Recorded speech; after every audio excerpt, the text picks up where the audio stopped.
Olá, muito bom dia para você. Está começando mais uma edição do programa Poder e Negócios. Hoje a gente vai falar sobre um setor que precisou se reinventar durante a pandemia para fornecer álcool para a população, álcool 70 especificamente, que era um produto que não podia ser vendido, por exemplo, nas prateleiras dos supermercados. É o setor sucroalcooleiro, tão importante para a economia de Pernambuco. Para falar sobre esse assunto, a gente recebe aqui no estúdio a presidente do grupo Petribu, Daniela Petribu. Daniela, muito bom dia para você. Obrigada por estar aqui com a gente. Um setor extremamente importante nesse momento de pandemia, né? Você estava me explicando aqui antes da gente começar que o álcool 70, algo que se tornou tão comum na nossa casa hoje, não podia nem ser vendido para a população, não é isso? Verdade. Bom dia, é um prazer estar aqui com vocês, né, explicando um pouquinho do nosso negócio. Realmente, antes de toda essa pandemia, né, a usina é uma usina açucareira. Nós fazemos o álcool com o mel residual do processo do açúcar e o álcool praticamente todo era destinado para o álcool carburante, o álcool de combustível. Nós já tínhamos uma linha de álcool saneante, mas era realmente a gente vendia um volume muito pequeno, até porque, como você explicou, né, a gente só podia vender o álcool 70 para distribuidoras de produtos hospitalares e indústrias que usavam como material para a limpeza das suas linhas de produção. Isso por conta da segurança mesmo, né? Porque o álcool, não é, o álcool 70 tem uma concentração que é muito inflamável. Ele é mais concentrado. Né? Embora assim, a gente não tem relatos de nenhuma ocorrência, né, com a questão do álcool 70. É claro que as pessoas têm que usar com muita responsabilidade, né? Se trata de um produto inflamável. Então, antes não era permitida essa venda direto ao consumidor, como está sendo hoje de forma emergencial, né? Não era permitido, embora que o álcool é um produto de melhor, né, eficiência com relação à questão da higienização. Né? E o álcool líquido é mais fácil de você usar na medida que você coloca no pulverizador, e aí tanto você usa, né, para as mãos, como você usa para fazer limpeza, né, das superfícies. Mas vocês já tinham uma liberação para a venda desse tipo de produto? Nós éramos a única usina que possuímos licença da Anvisa, né, o registro para fazer o álcool 70. Isso aqui em Pernambuco? Aqui em Pernambuco. Só que nossa produção era uma produção pequena, né, em função da demanda. Né, a gente tinha uma linha que funcionava 2, 3 vezes na semana, né, no horário, um turno só. E aí, com a pandemia, a gente passou a trabalhar em 3 turnos, né, 7 dias na semana, né, contratamos mais gente. E aí, depois, montamos a segunda linha, que triplicamos a capacidade de produção do álcool 70 líquido. E, em seguida, montamos uma nova linha, que foi a linha de álcool gel, que a gente lançou recentemente. Né? Outro produto que também precisou entrar no mercado rapidamente. Sim, né? Mas nós passamos muito tempo no desenvolvimento desse álcool gel, porque nós queríamos fazer um produto que ele não fosse aquela cola, né? Porque às vezes gruda, né? O álcool gel que a gente vê por aí no mercado é muito grudento, né? E até é difícil de você manusear, que é uma sensação desagradável, né? Você ficar com as mãos grudadas. Então nós fizemos muita pesquisa e agora chegamos num produto, né, adequado, que ele não gruda, que ele seca rápido, ele tem um hidratante e esse produto está entrando no mercado agora. Como é que foi essa virada de produção? Porque no início do ano passado ninguém esperava, né? Absolutamente ninguém de nenhuma indústria, de nenhum mercado, de nenhum país imaginava que a gente ia passar por uma situação como essa. Como é que foi essa virada de chave para esse momento que a gente passou a viver, em que os produtos da indústria sucroalcooleira passaram a ser tão importantes? Nós tivemos que pensar rápido, né? Nos reinventar e vimos que a demanda ia ser muito grande, precisamos também ajudar, né, porque a gente começou a abastecer os hospitais da região, polícia, bombeiro, escolas, transporte público, então a gente fez muita doação do álcool líquido 70, também foi montado um pool aqui no Sindicato das Indústrias de Açúcar e Álcool, onde a gente mandava o álcool para lá e o Sindaçuca, ele cuidava da distribuição junto ao governo do estado, também para os órgãos essenciais, né? Aí fora essa ação comandada pelo Sindaçuca, a gente também abasteceu ali a região dos serviços essenciais, principalmente a parte de hospital. Então, antes de vocês partirem para a produção em si, para vender em si, vocês tiveram essa preocupação de fornecer aos serviços essenciais? Na verdade, a coisa aconteceu em paralelo, né? Porque como a gente fazia a produção do álcool, a gente engarrafava e a gente fazia também em bombonas e em contêineres de 1.000 litros para poder fazer essa distribuição, né? E aí fomos aumentando, né, a nossa capacidade produtiva e distribuindo. Como nós já tínhamos uma penetração boa nos supermercados por conta do nosso açúcar, né? A gente já é uma indústria que atende muito o varejo, né? Estamos em todas as grandes redes, então foi mais fácil, né, de a gente já tinha o canal de a gente distribuir. A marca já era conhecida e já tinha um relacionamento, então? Hoje a gente é a marca líder, né, na região Nordeste de álcool 70. E qual a proporção hoje, nesse momento atual que a gente vive, de produção de açúcar e do álcool 70? Como te falei, né? Nós somos uma indústria açucareira e o nosso álcool é o resultado da produção do açúcar, né? Nós não desviamos a cana para a produção de álcool, né? Existe uma capacidade na nossa destilaria, então, do que sobra do processo do açúcar, a gente faz o álcool. Independente da necessidade da produção do álcool. O que aconteceu foi a mudança da questão do álcool carburante para o álcool saneante, né? Então, que vem do mesmo resíduo, digamos assim, do açúcar. É tudo álcool, né? A gente faz o álcool hidratado, só que em vez da destinação ser álcool combustível, por quê? Até por conta da pandemia, lockdown, ninguém saía de casa, então o consumo do álcool combustível foi muito pequeno e aí nós direcionamos esse álcool, que seria o álcool combustível, para a fabricação, né, do álcool 70. Então foi uma adaptação de processos ali apenas? Sim. Isso mexeu muito com o mercado de vocês, com o faturamento, com as perspectivas econômicas da companhia? Mexeu de maneira geral, né? Até para a questão do açúcar mesmo, porque nós somos uma indústria que fazemos a venda do açúcar no mercado de varejo, também para a indústria e para a exportação, né?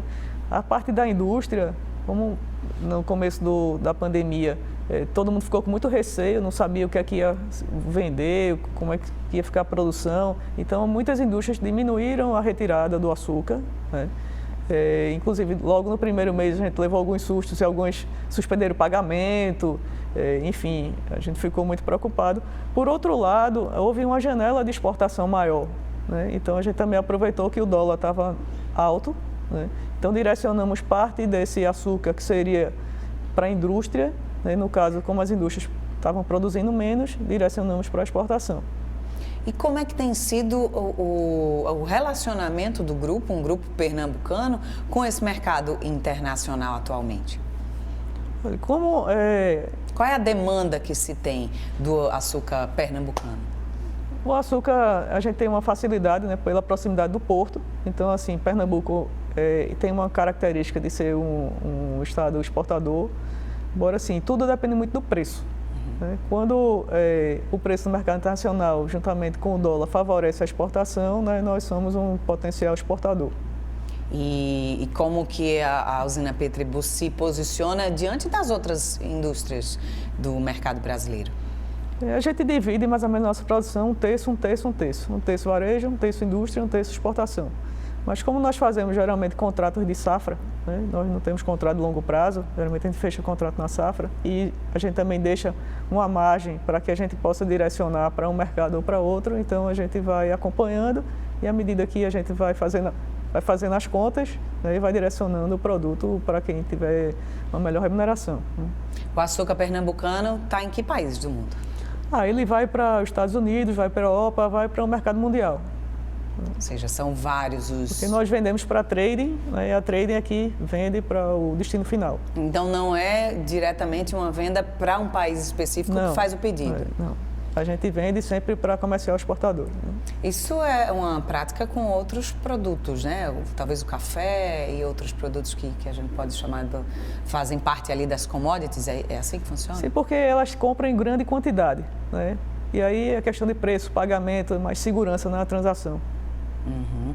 E qual a importância desse tipo de setor, do setor sucro-alcooleiro? Você estava me falando aqui sobre a subdivisão que vocês fazem, né? Entre açúcar, o álcool combustível e agora, especificamente, o álcool utilizado na sanitização.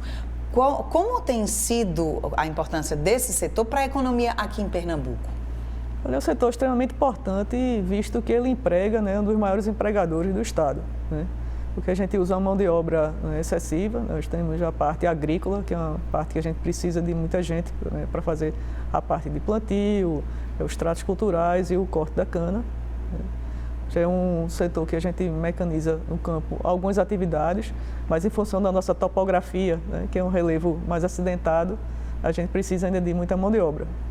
Então, uma empresa como a nossa, a gente emprega de 4.500 a 5.000 pessoas na safra. A safra dura quanto tempo? A safra dura, dependendo da chuva, né? Então, a gente tem uma safra maior ou menor em função do clima. Então, vai de 6 a 8 meses, geralmente 6, 7 meses. E nesses últimos anos o clima tem interferido bastante na produção? Tem. Infelizmente, a gente está numa área muito seca, né? Então, dos últimos 10 anos, tivemos praticamente 7 anos secos. E isso afeta bastante, né? Porque a cana ela precisa de água. E a gente agora está investindo em irrigação para poder mitigar esse risco, mas é um investimento muito alto que a gente tem que ir fazendo aos poucos. E olha que vocês ficam em Carpina, não é isso? Sim. A Carpina já está mais perto aqui do litoral, ou seja, teoricamente não sofreria tanto assim com a seca, mas ainda assim tem sido difícil. Nós estamos na zona da Mata Norte, mas o clima já está lá, já é um clima de agreste, né? É impressionante como o clima mudou, como o tempo mudou e a gente realmente tem tido secas sucessivas, né? O nosso solo é muito bom, ele reage bem, mas a gente precisa de água. Eu imagino que isso deve ser tema de conversas entre familiares, né? Vocês são um grupo familiar que existe há muito tempo e o que os seus familiares que já administram esse negócio há muito tempo falam sobre essa questão climática, as diferenças de como era administrar antes e administrar agora diante dessas mudanças? É muita mudança, né? Nós somos a empresa mais antiga do Brasil no segmento, né, que continua operando. Nós somos a segunda empresa mais antiga do Brasil, a gente perde para a Casa da Moeda. Olha! Né? E eu sou a 8ª geração no negócio, sempre plantando cana e fazendo açúcar no mesmo lugar, né? E quem era o presidente, quem me passou para mim foi o Jorge, que ele ainda é jovem, né? Então ele continua ainda num trabalho comigo lá na administração. Contribui bastante. E tem muita experiência, né? A pessoa que conhece demais, foi um grande professor, continua sendo, porque a gente está lá no dia a dia, né, na dificuldade, porque na dificuldade é que a gente vai aprendendo, né, a lidar com a situação. E a gente todo dia tentando usar a criatividade e tecnologia. A gente é uma empresa, apesar de ser uma empresa antiga, mas a gente tem um DNA moderno, né? A gente gosta muito de buscar recursos, seja no Centro-Sul, seja fora do Brasil, que a gente possa aproveitar para melhorar a situação da nossa indústria e do campo. Mas, como eu disse, tem algumas limitações que a gente precisa desenvolver algumas coisas caseiras, né? Porque essa condição de topografia o Centro-Sul não tem, né? Lá são áreas muito planas, então é muito mais fácil você trabalhar com máquina, porque são tabuleiros, né, de cana. Aqui não, aqui você tem tiros curtos, a máquina pode trabalhar em pedaços pequenos, mas aí já tem o relevo acidentado, aí não dá para ser uma coisa contínua. Então não tem produtividade. Dificulta, né? Dificulta bastante. Agora, você faz parte da 8ª geração da sua família nesse mesmo negócio e você é uma mulher à frente de um setor que tradicionalmente também sempre foi muito ocupado por homens. Como é que é essa liderança feminina nesse setor? Eu digo a meu tio que ele tem uma cabeça muito moderna, né? De ter me colocado lá. Verdade. Eu não tenho assim, não vejo dificuldade, né? Acho que a questão do preconceito também está muito dentro da gente, de achar que a gente não tem capacidade ou a gente está menos qualificada para fazer as coisas. Eu acho que é a minha vontade de aprender, né, de estar lá todo dia, buscando saber como é que funcionam as coisas, indo para o campo. Gosto de máquina, já dirigi caminhão, já dirigi trator. Acho que isso faz parte e também isso é bom porque cria uma integração maior, né, quando os funcionários veem que você está lá, você está fazendo parte do dia a dia. Eu acho que isso é muito bom. E ter humildade para reconhecer aquilo que a gente não sabe e procurar aprender, né? Acho que a gente tem condição de fazer qualquer coisa, desde que a gente queira, né? Que a gente tenha vontade para isso. E eu acho que eu sempre fui muito curiosa, né?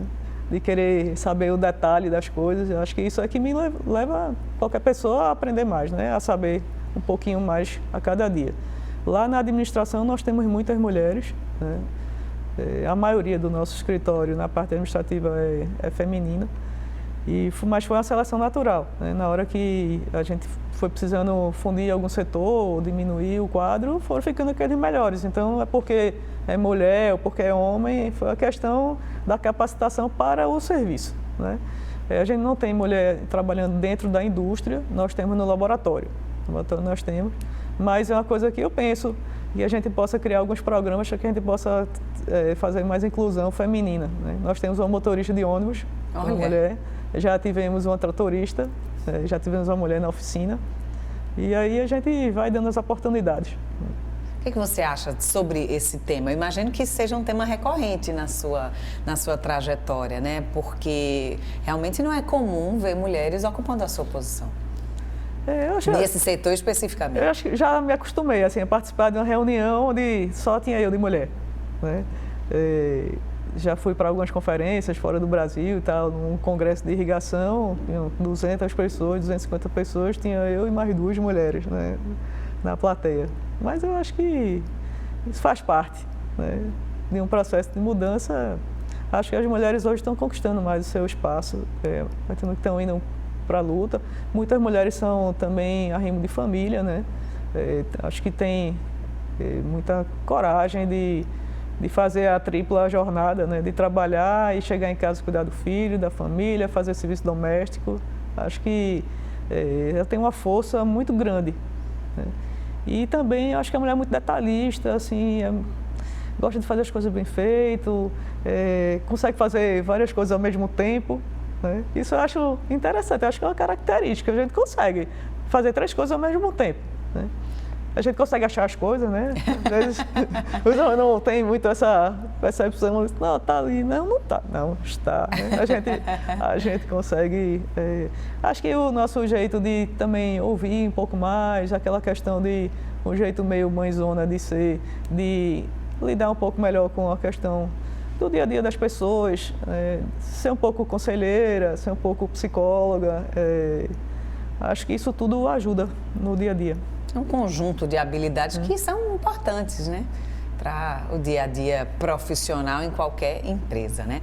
Vamos fazer o seguinte, a gente vai para um rápido intervalo. Na volta a gente continua esse papo falando sobre esse setor tão importante para a nossa economia e agora, nesse momento de pandemia, tão importante também para preservar a nossa saúde. Já já a gente volta.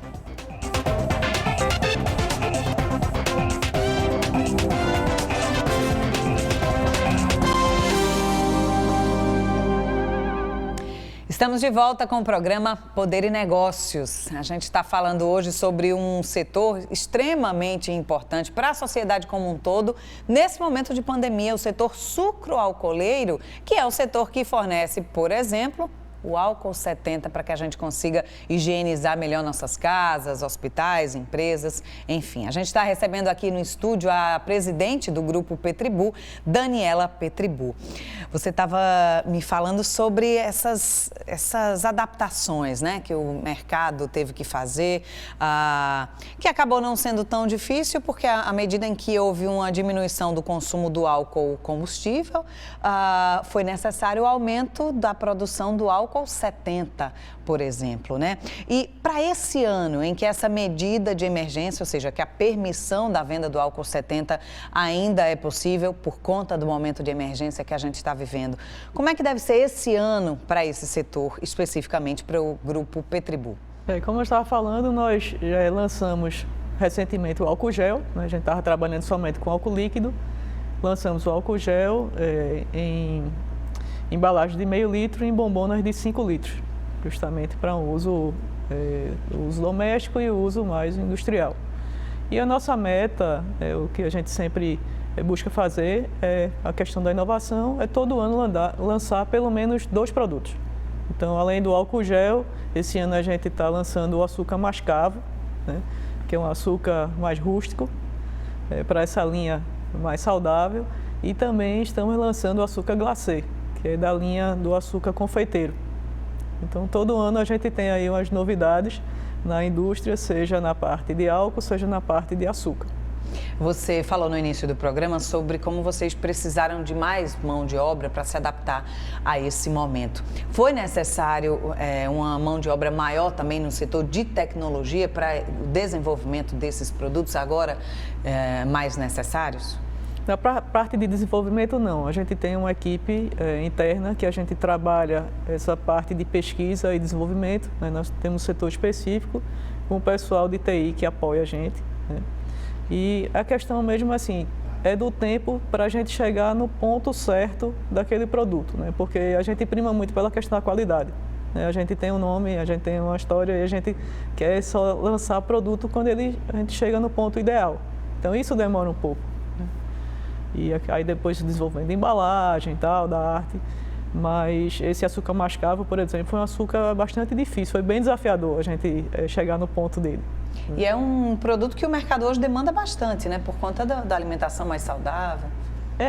As pessoas estão buscando um pouco mais essa questão de ter esse cuidado, né, com a alimentação, uma coisa mais natural, e o açúcar mascavo é um açúcar mais rústico, né, é menos processado, e aí complementa, é uma dose de energia bastante grande, né, que o açúcar, ele é um energético natural, né? Uhum.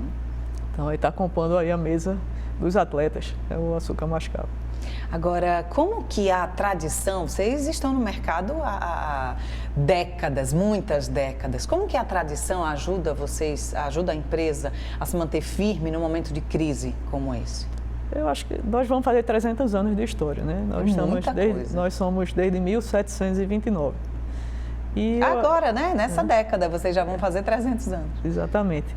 Então, acho que é a questão da credibilidade, né? Nós não passamos esse tempo todo vivos à toa, né? Superamos muitas dificuldades, né? Passamos por muitas adversidades, guerras e tudo. E a questão da seriedade no negócio, né? A ética, do comprometimento, de cumprir com nossas obrigações, tanto trabalhistas, ambientais, fiscais. Nunca tivemos nenhum problema de inadimplência, de qualquer coisa do tipo, nem de nenhum imposto atrasado, nada. Então, assim, nós somos bastante rígidos com nós mesmos, né? Porque a gente não pode fazer dessa história tão bonita, né?